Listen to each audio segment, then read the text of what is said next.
Everyone know that British ruled India for over 200 years by looting and turning country into slavery. But very less people know that due to hunger of money, our own commanders supported British to defeat our kings. Yes, I was talking about Battle of Plassey. But question pops in everyone's mind is, what really happened in Battle of Plassey? How did Nawab with 50,000 soldiers lost to Britishers with just 3,000 soldiers? For next 4 minutes, I am going to tell you historical facts in Battle of Plassey which changed the future of India. Stay tuned and watch full video. Welcome back to Fact Desk. I will be uploading short and simplified information in one video every alternative day with most interesting facts and trending topics which everyone should have knowledge. If you not yet subscribe the channel, please subscribe and press bell icon.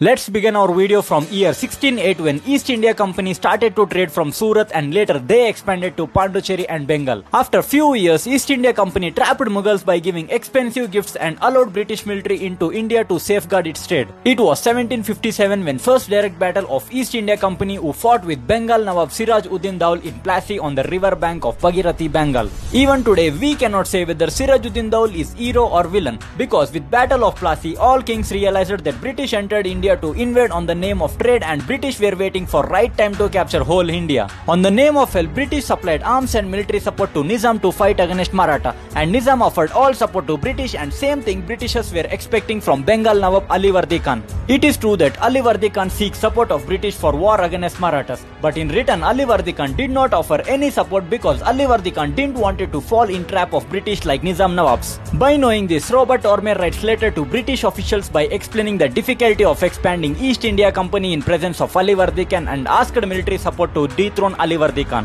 In 1756, Alivardi Khan died of dropsy and his successor Siraj ud Daul comes to power at the age of 23. But problem here is Siraj ud Daul is grandson of Alivardi Khan who had many enemies inside his court and family, which also includes Ghazeti Begum. Ghazeti Begum is daughter of Alivardi Khan who was not happy of Siraj ud Daul becoming king of Bengal. With help of Ghazeti Begum, British started new war strategy to dethrone Siraj ud Daul and soon British started rising cost of trade items and also stopped paying tax to Bengal Nawab. By knowing this, Siraj ud Daul captured Kolkata fort by killing more than 300 British soldiers and gave strong warning to East India Company by destroying their ships and asked them to not to enter Bengal again. Like ancient saying, enemy of my enemy is my friend, Siraj ud Daul starts friendship with French to protect each other by providing support against British. For British, Madras, Mumbai and Bengal were so important trade centers that they have built forts to safeguard their territories, and also French had Pondicherry and other forts near Bengal as trade centers. At the time, Bengal was one of the important trade center for both French and British. So British government orders General Robert Clive to capture Bengal, who was most experienced and defeated French and Nawabs in Carnatic wars. With more than 1,000 European troops and 2,000 Indian British troops, Robert Clive decides to move military force from Madras to Bengal. Problem here was British, who had 3,000 soldiers, has to wage war with Bengal, who had 50,000 soldiers.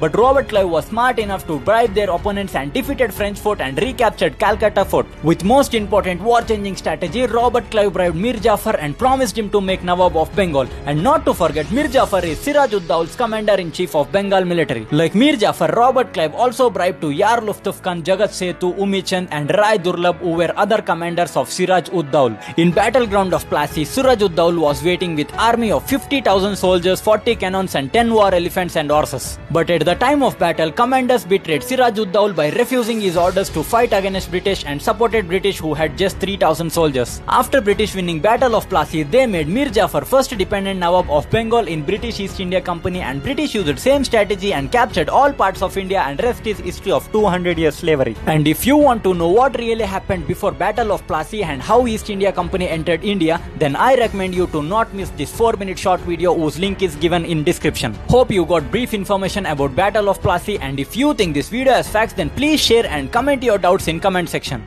Also, don't forget to subscribe our channel for more interesting and trending videos.